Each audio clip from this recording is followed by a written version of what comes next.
타너스님과 시애틀 추장. 세계 지도자들이 코펜하겐에 모여 지구온난화에 대한 대책회의를 하고 헤어진 지 얼마 되지도 않아 전 세계에 기상이변이 일어났다. 온난화가 아니라 오히려 폭설과 한랭으로 수많은 도시가 마비될 정도가 되었다. 우리나라의 경우도 예외가 아니었다. 심지어는 100년 만에 폭설이라는 보도도 접하였다. 그 원인을 놓고 전문가들이 어떻게 진단을 하건 지구온난화 현상이나 또 그 반대의 한랭화 현상이나 모두가 기후변화이기는 마찬가지가 아닌가 싶다. 기후변화와 더불어 지구가 뜨거워지고 있다는 얘기가 나올 적마다 필자의 기억 속에서 사라지지 않고 있는 분이 한 분 있다. 타너스님이다. 벌써 50년도 더 전에 그를 찾아간 젊은 우리들에게 그는 지구가 뜨거워지고 있다는 경고의 메시지를 끊임없이 전해주고 있었다.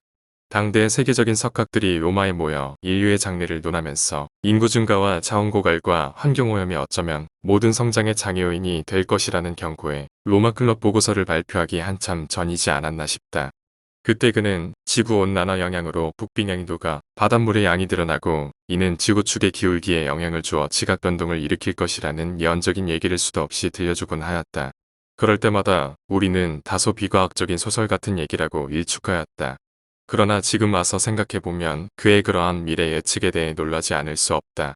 지구에 대해서 그가 말한 내용이 하나도 빠짐없이 지금도 학자들에 의해 연구되어지고 있음을 보고 있기 때문이다. 지구 기울기의 각도는 현재 21.8도에서 24.4도로 점차 변화하고 있고 지구의 평균 기온도 점차 올라가고 있다는 연구 보고가 그의 예언을 입증하고 있음을 본다. 지구의 기울기가 변하면 적도의 위치도 변하고 태양과의 접촉면도 변하는 것은 자연적인 현상. 따라서 기후도 자연히 변하게 마련일 것이다. 그는 울진 삼청 무장공비의 침투 사건도 사전 예고한 바도 있었고 월남전에서 미국이 패배할 수밖에 없을 것이라는 예언도 젊은 날의 우리들에게 들려주었다. 훗날 그는 자신이 죽는 날짜까지를 정확하게 맞추고 입적하였다는 얘기를 전해 듣고 무엇이 그로 하여금 그토록 미래를 투시하도록 하였나에 대해 여간 궁금하지가 않았다. 그가 미래를 투시하였다는 사실 못지않게 우리를 놀라게 만든 것은 그가 환경에 대해 어떤 연구를 한 적이 있다는 얘기를 들어 본 적도 없는데 어떻게 지구가 뜨거워져서 북빙양이 녹고 바닷물이 넘쳐 흘러 지축의 기울기가 변할 것이라는 얘기를 그렇게도 쉽게 할 수가 있었을까 하는 것이다. 아직도 나는 불가사의하고도 경이로운 분으로 그를 기억하고 있다. 타너스님은 불경을 현대어로 번역하는데 앞장선 학생으로 유명한 분이기에 그런 말을 충분히 할 수 있는 분이라고 지부할 수도 있다. 그러나 어떤 문제 하나 가져보거나 배워본 적도 없이 그저 야생으로만 살아온 사람이면서도 지구의 환경 오염을 걱정하던 한 인디언이 있음을 본다. 그 인디언은 앞으로의 인류는 어쩌면 자신들이 버린 쓰레기 더미 속에서 숨이 막혀 죽을는지도 모른다고 외치면서 모든 생물은 한 형제임을 선포하기도 하였다. 미국 북서부의 한 지역에서 누천년을 늑대의 울음소리 엎어삼고 계곡에 흐르는 달빛에 옛 조상 이야기를 길어 내던 인디안 추장 시애틀에 관한 얘기다. 그는 광활한 대지를 삶의 큰 원지로 삼아 흐르는 냇물을 마시고 지나는 구름에 비 내려주기를 비는 추장직을 천직으로 여기면서 풀벌레 소리에 맞추어 자식을 낳고 키워온 인디안 추장이다. 그런 그에게 1850년대의 중반 미국 대통령 피어스는 편지를 보내어 그의 영토를 팔려고 요청한다.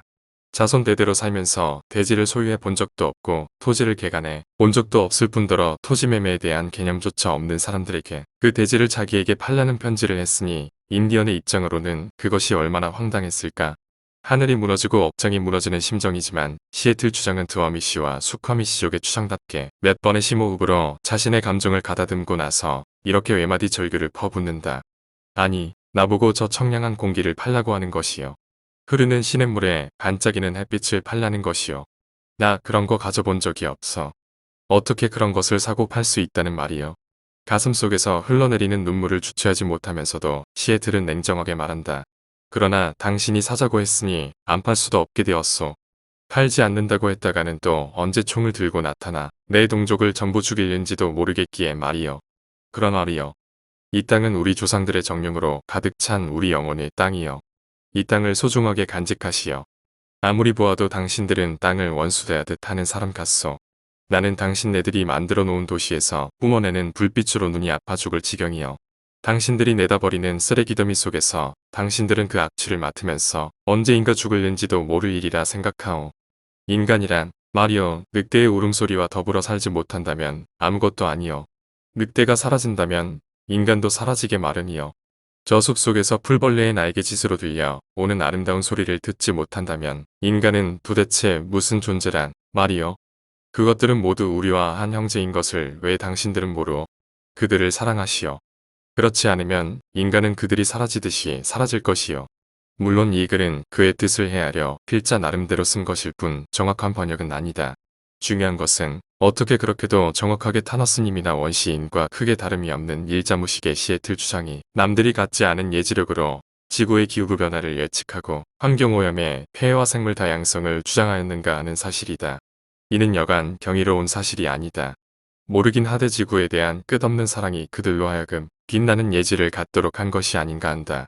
그렇게 해서 오늘의 시애틀시는 그를 기념하는 도시가 되었다. 지구는 현재 뜨거워지고 있고 생물 다양성은 현저하게 줄어들고 있는 것이 현실이다. 어떤 경우에도 인간은 지구를 떠나 살 수 없는 존재이기에 앞으로의 인간은 과연 어떤 형태로 살아갈 것인지 자못 궁금하지 않을 수 없다. 지구를 사랑하는 마음이 없다면 말이다. 지금 생각해보면 전 지구적으로 지구인들이 코로나라는 바이러스에 시달리고 있는 오늘의 현상 또한 우연이 아니라 여겨진다. 그동안 지구에 대해 저지른 인간의 가혹한 행위에 대한 지구의 보복이 아닌가 하는 생각이 들어서다. 김중희 초대 환경부 장관